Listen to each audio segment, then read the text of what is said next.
নমস্কার বন্ধুরা। রাহুল একদিন তার ঘাড়ের জানালাগুলো বন্ধ করে আরামে বসেছিল। ভুলবশত সে দরজায় খিল লাগাতে ভুলে গিয়েছিল।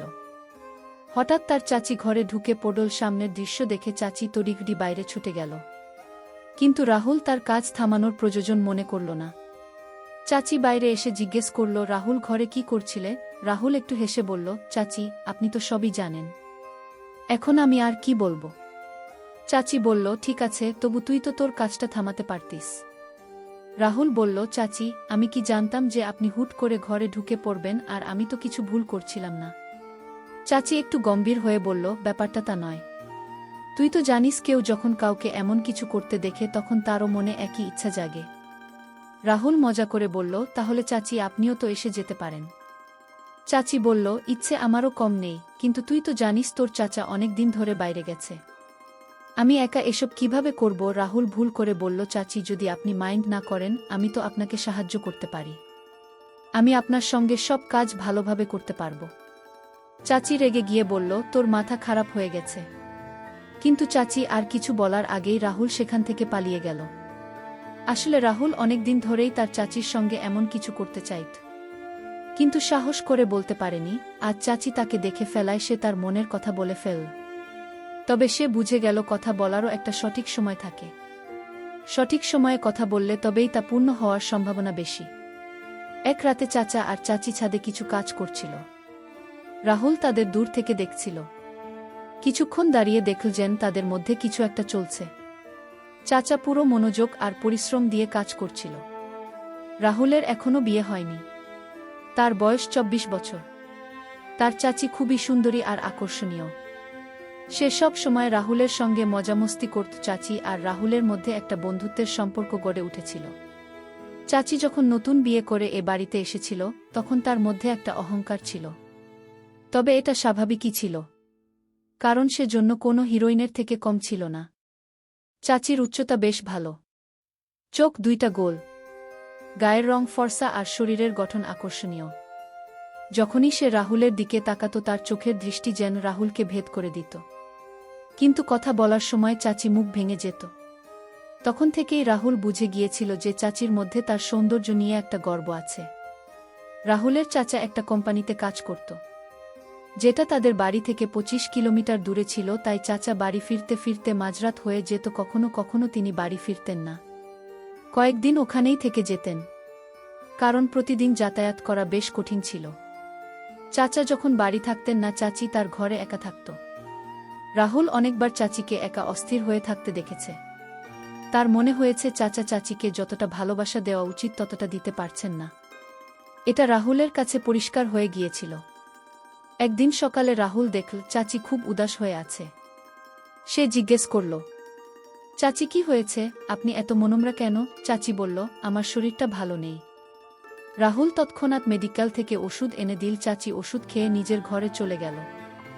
একটু পরে রাহুল চাচির শরীরের খোঁজ নিতে তার ঘরে গিয়ে দেখল চাচির বেশ জ্বর। সে জিজ্ঞেস করল, চাচি আর চাচা বাড়ি আসবেন না? বাইরে আছেন চাচি, বলল তিনি। অফিসের কাজে কয়েকদিনের জন্য বাইরে গেছেন। এটা শুনে রাহুল ভাবল, এখন কি করা যায়? চাচির অবস্থা তো ক্রমশ খারাপ হচ্ছে। হঠাৎ তার মনে পড়ল তার এক বন্ধুর বাবা ডাক্তার। সে তৎক্ষণাৎ বন্ধুকে ফোন করে বলল, দোস্ত তুই একটা কাজ কর, তোর বাবাকে তাড়াতাড়ি আমার বাড়ি পাঠা, চাচির শরীর খুব খারাপ। বন্ধু বলল, ঠিক আছে, আমি এক্ষুনি পাঠাচ্ছি। কিছুক্ষণ পর ডাক্তার এসে চাচিকে একটা ইনজেকশন দিলেন এবং কিছু ওষুধ লিখে দিলেন। প্রায় 1 ঘন্টা পর চাচির শরীর একটু ভালো হতে শুরু করল। পরদিন সকালে রাহুল যখন বাথরুমে যাচ্ছিল, চাচি তাকে ডেকে বলল, রাহুল 1 মিনিট এদিকে আয়। রাহুল গেলে চাচি বলল, আমাকে মাফ করে দে। রাহুল অবাক হয়ে বলল, কিসের জন্য? চাচি বলল, যখন থেকে আমি এ বাড়িতে এসেছি একবারও তোর সঙ্গে ঠিকঠাক কথা বলিনি, কিন্তু তুই আমার কত খেয়াল রাখিস। রাহুল হেসে বলল, চাচি কোনো ব্যাপার না, আমি তো আপনাকে নিজের মানুষ বলেই মনে করি। তখন রাহুলের মনে হলো এটা হয়তো তার মনের কথা বলার সঠিক সময়। কিন্তু পরক্ষণেই ভাবল, চাচি এইমাত্র আমার সঙ্গে কথা শুরু করেছেন, এখনই যদি কিছু বলি হয়তো রাগ করবেন। তাই সে ঠিক করল, আগে চাচির আরও ভালোবাসা অর্জন করবে, তারপর মনের কথা বলবে। এরপর রাহুল আর চাচির মধ্যে একটা মিষ্টি বন্ধুত্ব গড়ে উঠল। রাহুল চাচির প্রতিটি কথা মেনে চলত, যা বলতো তৎক্ষণাৎ করে দিত। এতে চাচ্ছেও রাহুলের প্রতি একটু আকৃষ্ট হতে শুরু করল। একদিন চাচি বলল, রাহুল, তোর চাচা তো মাঝে মধ্যেই বাড়ি আসে, তুই রাতে আমার ঘরে চলে আসিস, আমরা গল্প করব, নয়তো একসঙ্গে বসে সিনেমা দেখব। একা ঘরে আমার মন বসে না। রাহুল মনে মনে ভাবল, মনে হচ্ছে চাচি আমাকে ইঙ্গিত দিচ্ছেন, এখন আমার কথা বলা আরও সহজ হবে। সে চাচির ঘরে গেল। চাচি তখন বাড়ির কিছু কাজ করছিল। চাচিকে দেখে রাহুলের মন একটু চঞ্চল হয়ে উঠল। সে ফোনে একটা ভিডিও চালিয়ে দেখতে লাগল। ভিডিওর শব্দ পুরো ঘরে ছড়িয়ে পড়ছিল। সে দরজার দিকে মুখ করে বসেছিল, যেন কেউ এলে দেখতে পায়। কিন্তু ভিডিও দেখতে দেখতে সে এত মগ্ন হয়ে গেল যে চাচি কখন ঘরে ঢুকল তা টেরই পেল না। চাচি চুপচাপ এসে ভিডিও দেখতে লাগল। রাহুলের কিছুই খেয়াল নেই। হঠাৎ চাচি একটু কেসে উঠল। রাহুল তাড়াতাড়ি ভিডিও বন্ধ করে ফেল আর ঘাবড়ে গেল। চাচি হেসে তার কান ধরে বলল, এখন বন্ধ করলি কেন, ভয় পেয়ে গেলি? রাহুল একটু হেসে কিন্তু ঘাবড়ে বলল, হ্যাঁ চাচি, ভয় তো লাগবেই। যখন কেউ ভিডিও দেখার সময় ধরে ফেলে। চাচি একটু ঠাট্টার সুরে বলল, ও এখন তোর ভয় লাগছে, তখন ভয় লাগেনি যখন ঘরে বসে ভিডিও চালিয়েছিলি। রাহুল লজ্জা পেয়ে বলল, চাচি কি বলব, একা থাকলে মনটা কেমন যেন ছটফট করে। এই বলে সে চাচির হাত ধরে বিছানায় বসল আর ধীরে ধীরে বলল, চাচি আমি একটা কথা বলতে চাই, বললে আপনি কি রাগ করবেন? চাচি স্নেহ সুরে বলল, তুই যা বলতে চাস বল, আমি রাগ করব না। রাগ করার হলে তো তোরে কাণ্ড দেখে তোর চাচার কাছে নালিশ করতাম। রাহুল মাথা নিচু করে ধীরে বলল, চাচি আপনি যেদিনে বাড়িতে প্রথম এসেছিলেন সেদিন থেকেই আপনাকে আমার খুব ভালো লাগে। চাচি মুচকি হেসে বলল, আচ্ছা তাই নাকি, এখন বল কি করবি? রাহুল বলল, চাচি আমি আপনার সঙ্গে একবার। চাচি তাকে থামিয়ে বলল, রাহুল, এটা কিভাবে সম্ভব? তোর চাচা যদি জানতে পারে আমাকে কখনো ক্ষমা করবে না।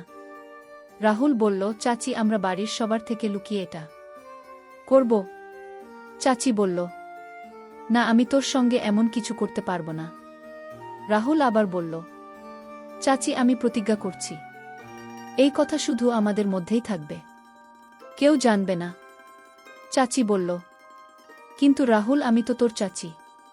রাহুল বলল, তাতে কি হয়েছে, আমরা তো কিছু ভুল করছি না। তখন চাচি বলল, তুই তো জানিস তোর চাচা মাঝরাতে ক্লান্ত হয়ে বাড়ি ফেরে, মাঝে মধ্যে আমাকে খুশি করার চেষ্টা করে। রাহুল বলল, চাচি আমি চাচার সব জানি, এটাও জানি যে আপনি শুধু খুশি থাকার ভান করেন। এটা শুনে চাচির মুখটা মলিন হয়ে গেল। রাহুল চাচির মুখের দুঃখ দেখে বুঝল তার কথা সত্যি। চাচি বলল, রাহুল তুই ঠিক বলছিস, আমি তোর চাচার সঙ্গে খুশি নই। তিনি শুধু ক্লান্তির অজুহাত দেখে ঘুমিয়ে পড়েন। আমি তাকে জোর করতে পারি না যে আমারও খেয়াল রাখুন। তিনি তখনই ভালোবাসেন যখন তার মন চায়, কিন্তু আমার কখনো মনে হয় না যে তিনি আমার যত্ন নেন। রাহুল এটা শুনে অবাক হয়ে বলল, চাচি তাই তো আমি আপনার এত ফিকির করি, তাই বলছি আমি আপনাকে খুশি করতে পারি। রাহুল চাচির চোখের দিকে গভীরভাবে তাকিয়ে বলল, চাচি আমি আপনার প্রতিটি অনুভূতি, প্রতিটি কষ্ট বুঝি। চাচি রাহুলের হাত শক্ত করে ধরে বলল, রাহুল তুই আমাকে এত গভীরভাবে বুঝিস, তুই কত বড় হয়ে গেছিস, আমি তো কখনো তোর দিকে এভাবে খেয়ালই করিনি। রাহুল মাথা নিচু করে বলল, হ্যাঁ চাচি আমি আপনাকে পুরোপুরি বুঝি। চাচি একটা লম্বা নিঃশ্বাস নিয়ে বলল, ঠিক আছে আমি ভেবে তোকে জানাব। এই বলে চাচি নিজের ঘরে চলে গেল। চাচি যেভাবে চলে গেল তাতে রাহুলের মন খারাপ হয়ে গেল। সে ভাবল হয়তো এখন কিছুই হবে না। পরদিন সকালে রাহুল নাহা দয়া করে বাথরুম থেকে বেরোতেই চাচির সামনে এসে হেসে বলল, আজ তো বেশ স্মার্ট লাগছে রাহুল। কিন্তু রাহুল কোনো উত্তর দিল না। চুপচাপ নিজের ঘরে চলে গেল। সে চাচির উপর একটু রাগ করেছিল। কিছুক্ষণ পর চাচি তার ঘরে এসে জিজ্ঞেস করল, কি হয়েছে, তুই কি আমার উপর রাগ করেছিস? রাহুল একটু বিরক্ত হয়ে বলল, আপনি যান, নিজের কাজ করুন, আমি আপনার সঙ্গে কথা বলতে চাই না। এই বলে সে বাড়ি থেকে বেরিয়ে গেল। সন্ধে ফিরে দেখল চাচাও বাড়ি ফিরেছে। রাহুলের মন আরও খারাপ হয়ে গেল।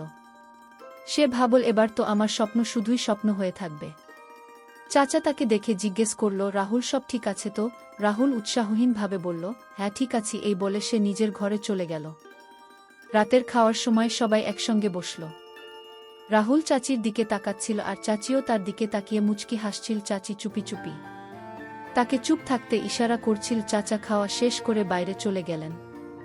রাহুল ধীরে ধীরে খাচ্ছিল। চাচি তার কাছে এসে বলল, কি ব্যাপার রাহুল, তুই কি আমার উপর রাগ করেছিস? রাহুল সরাসরি বলল, হ্যাঁ। চাচি বলল, তুই আমার কথা কেন বুঝছিস না? এটা সবই ভুল ভুল।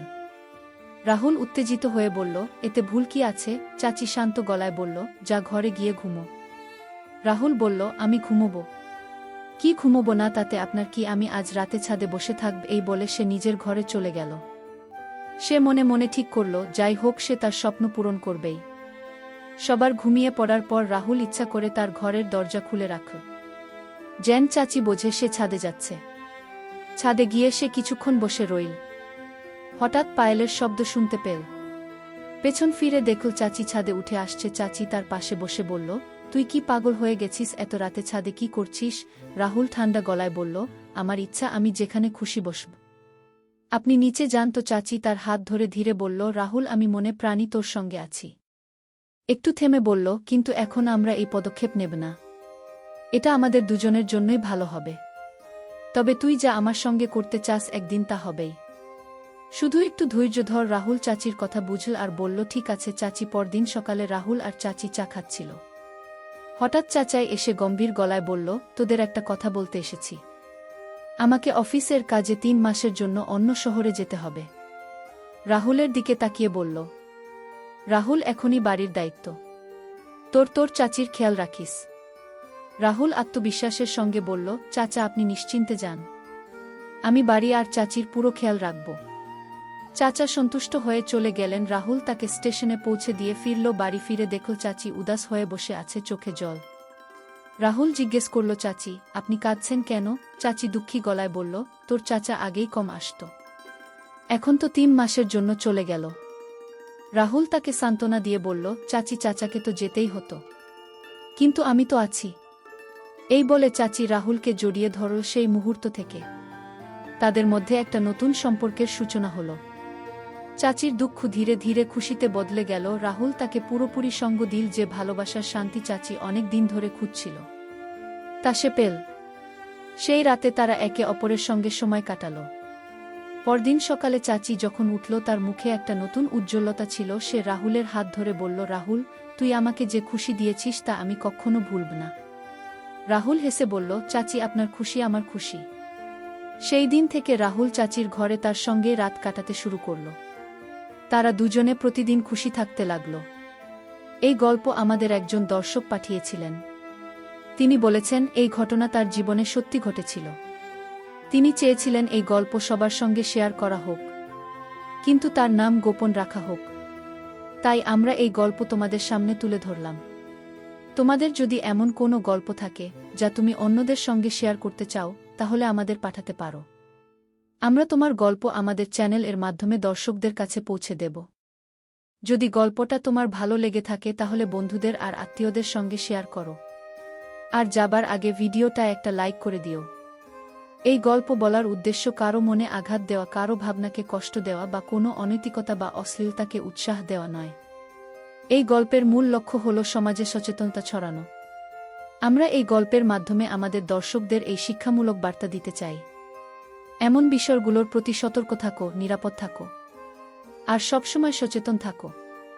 আবার কোনো নতুন গল্প নিয়ে তোমাদের সঙ্গে দেখা হবে। এই গল্প নিয়ে তোমার মতামত কী তা আমাদের কমেন্টে জানিও। ভিডিও ভালো লাগলে লাইক করো, শেয়ার করো আর সাবস্ক্রাইব